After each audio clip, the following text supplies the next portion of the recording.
dive straight into it. We've got the biggest, most important matchup of the week. It is the only game on the main slate that is got an over 49. It's at 54.5. The Chargers against the Vikings. It feels like this is very much 2-0-2 teams that it's loser leaves town. Is there anyone that you're particularly liking the look of in this matchup?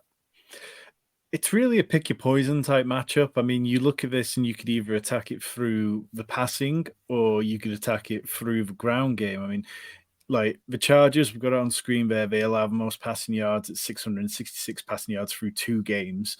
And the Vikings have allowed the 4th most rushing yards across 2 games, which includes, of course, DeAndre Swift going for 175 last week. So there are kind of outliers within that. But for me, this is the 3rd week in a row. I'm just going to keep coming back to Keenan Allen. Over his last 10 games, he's had target totals of 8, 7, 14, 14, 9, 14, 6, 11, 9, and 10. And over that period, he's averaged 19.6 PPR points in that spell. Like, that's incredible amount of return. And we absolutely should not be afraid to just keep playing him as his price goes up on DraftKings. You can see there he's up to 7.6K now. He was just around the 7K mark when DraftKings first opened to start the year. But that's completely fine. So I'm playing Keenan Allen.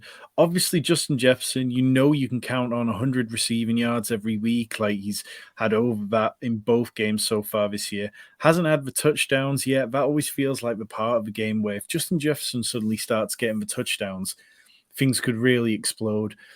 Josh Kelly, his matchup this week is going to be far better than it was against the Titans last week.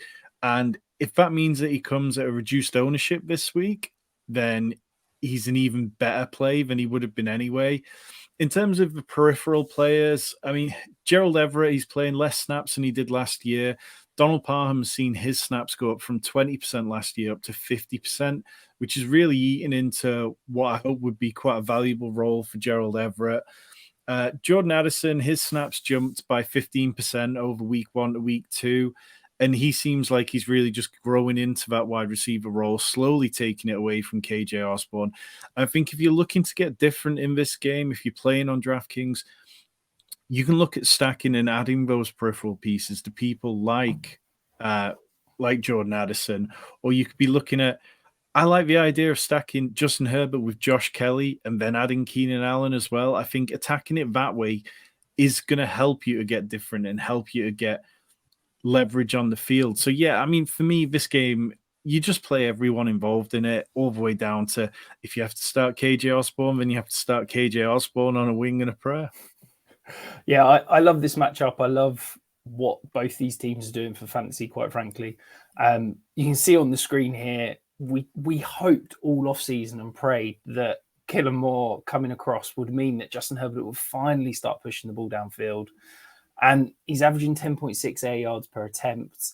It's the most impressive thing that he's keeping his accuracy. He's keeping that, high completion percentage. Yet he's pushing the ball downfield, and it's fantastic. And it's been amazing for Keenan Allen. You said yourself he is top 5 wide receiver through 2 weeks. He's been absolutely fantastic.